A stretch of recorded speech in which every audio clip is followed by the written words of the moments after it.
हाँ, तो मैंने जो है अगला जो क्लास लिया था उसमें मैंने आपको 3 वर्गीकरण बताए थे। कौन कौन से बताए थे, याद है या नहीं है? नहीं होंगे याद। चलो मैं ही रिवीजन करा देता हूँ आपको। कल मैंने अगला जो क्लासिफिकेशन जो किया है उसमें फर्स्ट वाले में तो मैंने सबसे पहले आपको कराया था सीजन के आधार पर, यानी खरीफ, रबी और जायद की फसलें। फिर उसके बाद खरीफ, रबी, जायद की फसलों को भी मैंने बांटा था एक दलहनी और अदलहनी फसलों में, है ना, अन्य करके। फिर दूसरा मैंने जो वर्गीकरण किया था उसका, वो किस पे था? कुल के आधार पर, यानी वनस्पति आधार पर था, फैमिलियों के आधार पर। ग्रेवनी कुल की कौन कौन सी फसलें हैं? नहीं है याद, है ना? याद करो उनको। ग्रेवनी कुल की हैं, और मालवेसी कुल की, सोलेनेसी कुल की, क्रूसीफेरी की, लिलिएसी की, सारी फैमिलियां आपको याद करना है। फैमिली के आधार पर प्रश्न बनेगा। जैसे कि मान लो हम पूछ लेते हैं कि चना किस कुल में आता है, तो क्या बताएंगे अपन लोग? लेग्यूमिनेसी में आता है। तो फैमिली याद होनी चाहिए एकदम कंठस्थ मस्त। अब दूसरा मैंने इसके बाद तीसरा वर्गीकरण बताया था आपको लाइफ साइकिल के आधार पर। कौन सा था? लाइफ साइकिल के आधार पर, कि जीवन चक्र के आधार पर फसलों को कितने भागों में बांटा गया है।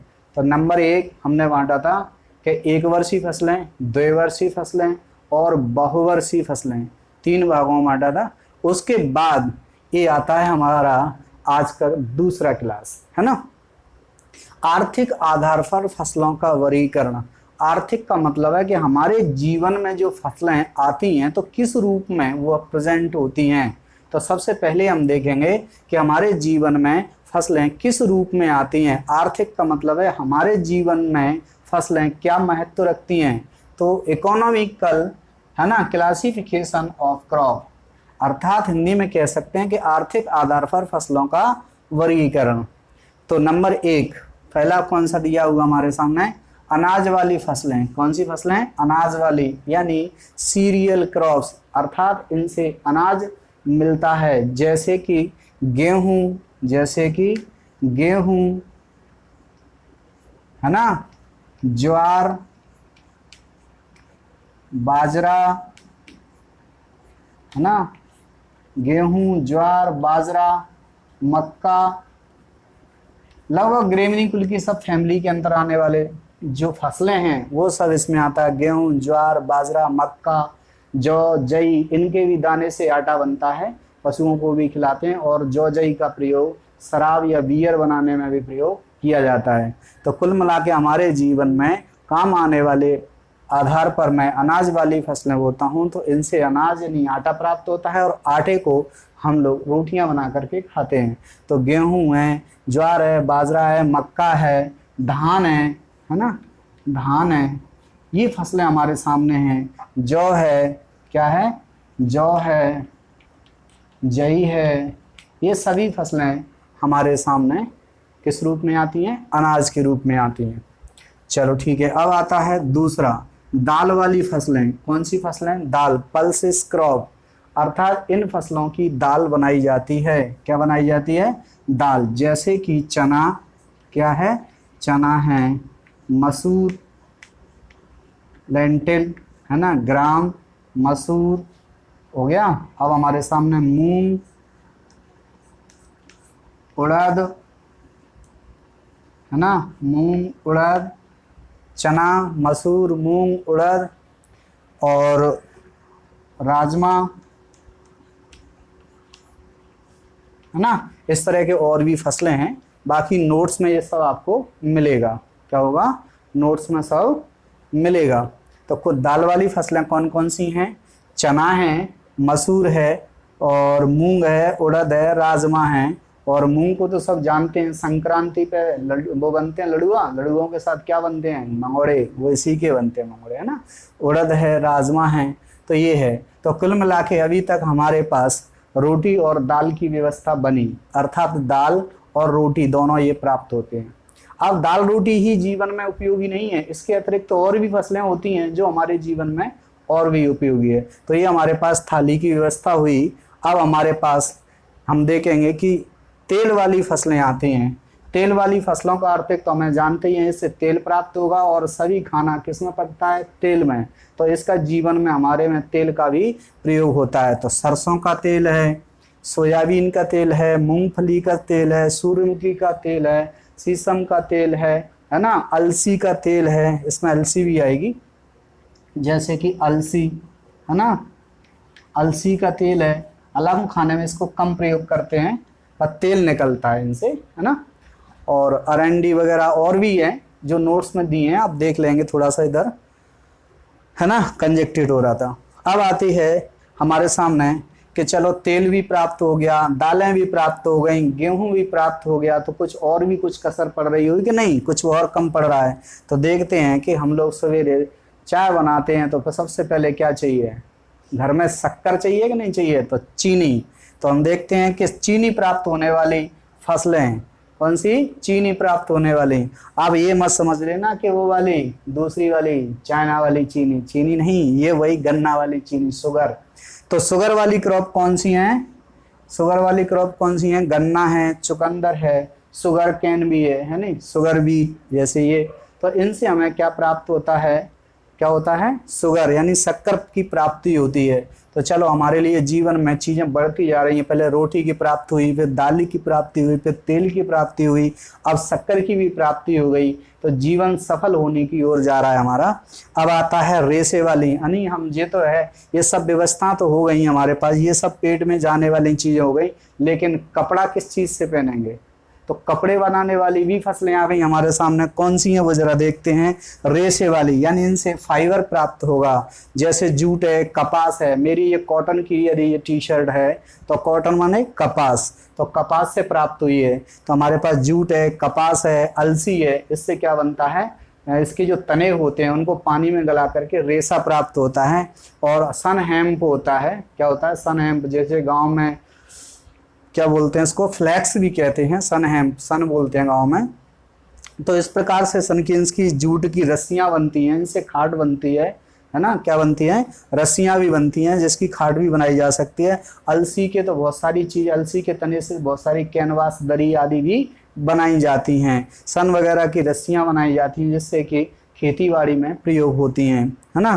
तो ये हमारे सामने कपड़ा भी प्राप्त हो गया और रस्सियां, धागे भी प्राप्त हो गए। अब हमारे जीवन में और क्या चीज़ बचा, चारे वाले फसलें हैं। जब हम रह रहे हैं तो हमने चीनी भी प्राप्त थी, तो चीनी के साथ में दूध तो चाहिए तभी तो चाय बनेगी, तो पशुओं को क्या खिलाएंगे, चारा। तो चारे वाली फसलें कौन कौन सी हैं, जैसे कि लूसन, यानी फूडर क्रॉप्स आती हैं, ये चारे वाली फसलें हो गई। तो चारे में कौन कौन सी आती हैं, फूडर क्रॉप कहते हैं इनको, जैसे लूसन है, बरसी में, जौ है, जई है, मक्का है। इन फसलों को हम लोग काट करके, क्या करके, काट करके पशुओं को डायरेक्ट खिला सकते हैं, या इन फसलों को काट करके हम लोग क्या साइलेज बना सकते हैं, इनका फसलों को काट करके हे बना सकते हैं और डायरेक्ट साइलो के रूप में खिला भी सकते हैं। तो ये चारे के रूप में प्रयोग होने वाली हैं। कौन कौन सी होंगी चारे के रूप में, लूसन है, बरसी में, जौ है, जई है, मक्का है। ये फसलें पशुओं को डायरेक्ट चारे के रूप में खिलाई जा सकती हैं। अगला हमारे सामने आता है मसाले वाली फसलें। चलो ठीक है, ये सब बातें तो हमारे सामने आ गई, दाल भी बन गई है, गेहूं भी, मतलब कि हमारे पास रोटी की व्यवस्था हो गई है और दाल की व्यवस्था हो गई है, लेकिन मसाले की व्यवस्था तो रह ही गई है। तो मसाले वाली फसलें भी आएंगी, क्या गई, मसाले वाली फसलें। तो मसाले वाली फसलों में हमारे सामने स्पेसिस क्रॉप्स कौन सी हैं, जैसे धनिया है, काली मिर्च है, लहसुन है, हल्दी है, अदरक है, जीरा है। ये सभी फसलें मसाले में आती हैं। तो हमारे जीवन में जो काम आने वाली फसलें होती हैं, डायरेक्टली प्रभाव डालती हैं, वो सभी आर्थिक फसलें कहलाती हैं। तो आर्थिक फसलों का अर्थ समझ में आया और आर्थिक फसलों का वर्गीकरण भी समझ में आया, आर्थिक फसलों का उदाहरण भी समझ में आता है। अब प्रश्न हो सकते हैं कैसे कैसे, ये समझेंगे। अदरक किस फसल में आती है, नंबर 1 अनाज वाली, नंबर 2 दाल वाली, नंबर 3 चारे वाली और नंबर 4 मसाला। तो क्या आंसर होगा, मसाला।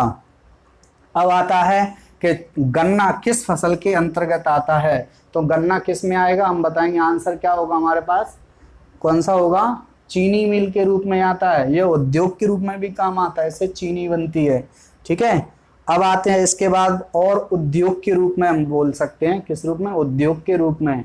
उद्योग के रूप में आता है हमारे सामने कॉफी, चाय और तंबाकू, है ना, क्या आती है, तंबाकू। तो तंबाकू हमारे उद्योग इतना बड़ा देश के अंदर है कि तंबाकू हम विदेशों तक भेजते हैं। हमारे भारत देश की तंबाकू इतनी प्रसिद्ध है कि इसकी सिगरेट बनती है और हमारे भारत देश में बहुत आर्थिक मदद इससे मिलती है, अर्थात विदेशी मुद्रा इससे अर्जित करते हैं, अर्थात बहुत अच्छी क्वालिटी की सिगरेट भारत में बनती हैं और विदेश भेजते हैं हम लोग। तो ये भारतीय अर्थव्यवस्था में भी काम आती हैं, ठीक है। तो अगला बताएंगे लास्ट वर्गीकरण बी है ना। अब देखें, नगदी फसलें, ऐसी फसलें जिनसे किसान को नगद की प्राप्ति जल्दी होती है या ज़्यादा होती है। ऐसे भी अपन कह सकते हैं कि एक किसान कोई फसल करता है, उसमें जैसे 100 केजी उत्पादन हुआ है, तो घर में तो वो ज़्यादा से ज़्यादा 2, 5, 10 किलो यूज़ कर ले, बाकी 90% तो वो क्या करेगा, मार्केट में बेच करके क्या करेगा, कैश लाएगा। तो वो फसलें कैश क्रॉप कहलाती हैं। घर में यूज़ न करते हुए ज़्यादा किसान काय में यूज़ करता है, व्यापार करके और उससे नगदी प्राप्त करता है। जैसे कि मान लो एक किसान ने कपास की फसल करी है, तो बताएं मुझे घर में कितना यूज़ करेगा वो कपास को, बस दीपावली की बातियां बनाने के लिए कपास रख सकता है 1 किलो 2 किलो, बाकी कहाँ जाएगा, मार्केट में बिकने के लिए। तम्बाकू वाला तम्बाकू खाने के लिए कितना रख सकता है, 1 किलो 2 किलो, बाकी कहाँ जाएगी, बाजार में बेचने के लिए। अर्थात जिनसे किसान नगदी की उपलब्धता के लिए इनको वो फसल को रख के करता है, उसके दिमाग में पहले से रहता है कि मुझे कैश चाहिए। क्या चाहिए, कैश। तो कैश के बेस पे करेगा वो, देखो किस बेस पे, कैश चाहिए मुझे लड़की की शादी करना है, मेरा लड़का पढ़ रहा है, उसके लिए पैसा इकट्ठा करना है, तो उसके लिए उसे कैश चाहिए। तो उसकी जो फसल बोने से पहले एक दिमाग में विचार आता है, मैं कैश फसल करना चाहता हूँ। लेकिन कब हम ऐसी परिस्थिति में कैश नहीं कर सकते, जब हमारे पास भूमि कम है और मेरे पास परिवार में 4 बच्चे भी हैं, है ना, और ऐसी कंडीशन में इतनी इनकम होती है कि केवल परिवार का भरण पोषण होता है। तो ऐसी खेती आर्थिक खेती के अंतर्गत आती है और भरण पोषण वाली खेती होती है। तो ये वो वाली खेती नहीं है, ये स्पेशल यूज है। क्या है, स्पेशल यूज है, अर्थात मैं इनकम के लिए इसे करूंगा। तो कपास से हम क्या कर सकते हैं, इनकम ले सकते हैं। तम्बाकू है, चाय है, कॉफी है, इनसे किसान को कैश अच्छा आता है ना। उसके बाद है गन्ना की फसल है, गन्ने को कैश बेचता है, कितना खा सकता है किसान गन्ना घर पे, बहुत कम। आलू है, आलू 1 बोरी खा लेगा, लेकिन 90 बोरी 95 बोरी तो बेचेगा ना 100 में से। तो ये हुआ। नारियल है, नारियल 1-2 रख सकता है, 10-20 रख सकता है, बाकी नारियल तो बेचने ही होंगे। सब्जियां, जब खेत में सब्जी का उत्पादन होता है क्विंटलों से, बोरियों से, तो हम देखते हैं कि 1-2 बोरी रख सकता है, बाकी क्या करेगा, बेचेगा। तो कुल मिलाकर के ये शॉर्टकट बात आई कि किसान जिन फसलों को बेचकर नगदी चाहता है वो फसलें नगदी फसलें कहलाएंगी या कैश फसलें कहलाती हैं।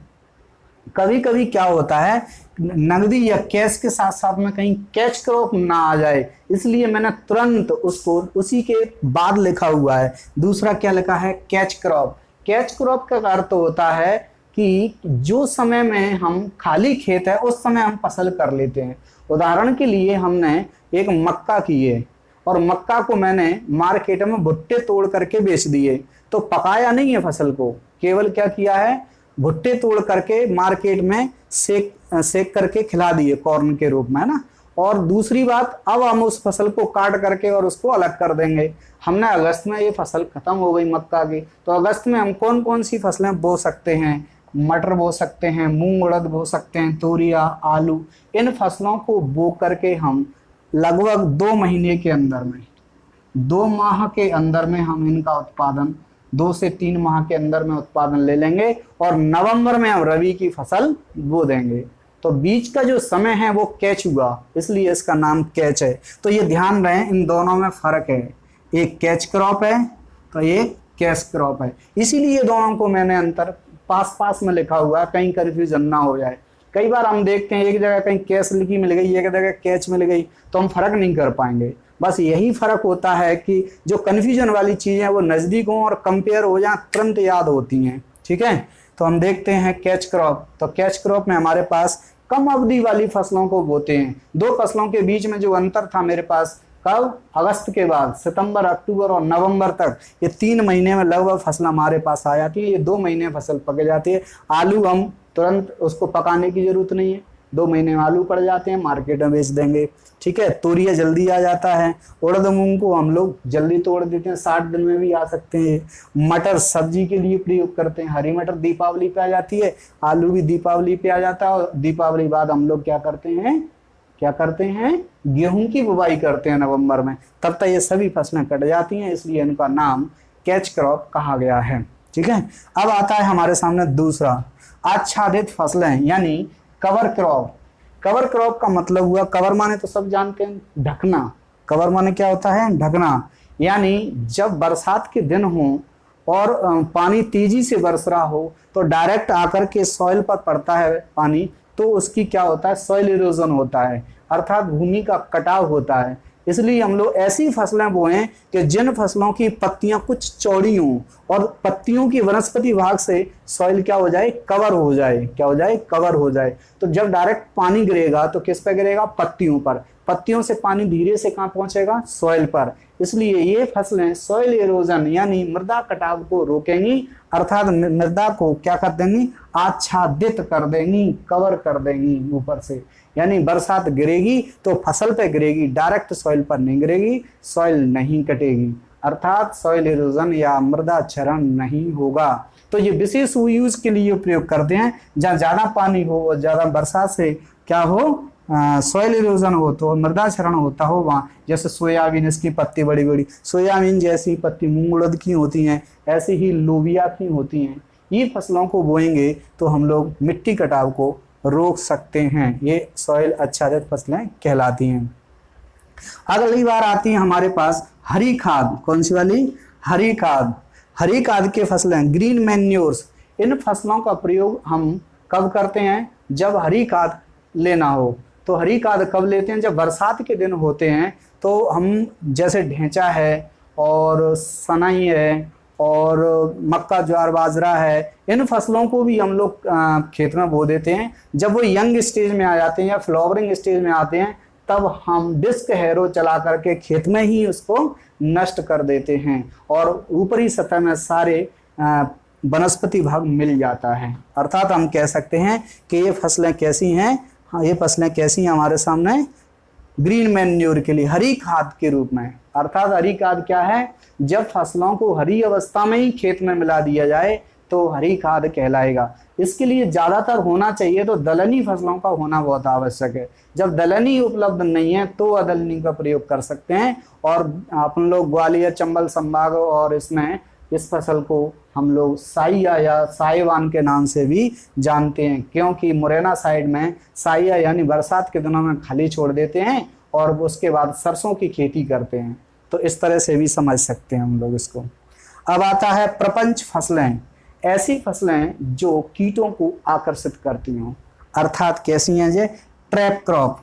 क्या होता है? जब कपास की फसल हो और कपास की फसल के चारों ओर हम भिंडी की फसल लगा देते हैं, तो भिंडी में जो रेड लाल बग लगती है ना, रेड बग या लाल बग कह सकते हैं, वो लगती है, तो वो भिंडी के फूल अपने में ट्रैप कर लेते हैं, अपने में आकर्षित कर लेते हैं।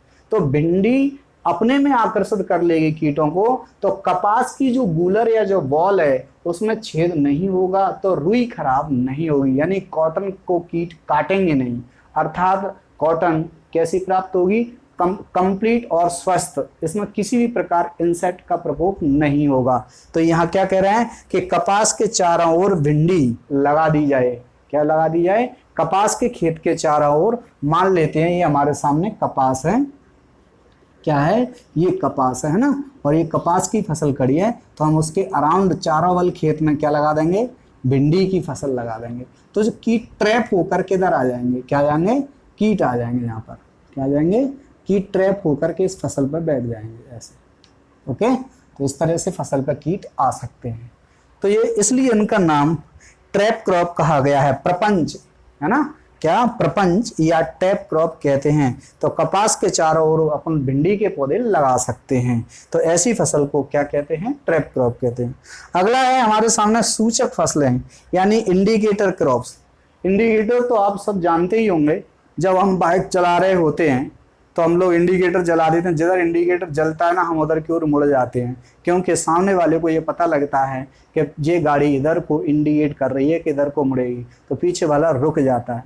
उसी प्रकार से यदि हम लोग मूंगफली के खेत में और एक मक्का का पेड़ लगा देते हैं, तो जब पानी की कमी आएगी मूंगफली के खेत में, तो सबसे पहले मक्का का पौधा मुरझाने लगेगा, अर्थात बिल्टिंग पॉइंट होने लगेगा।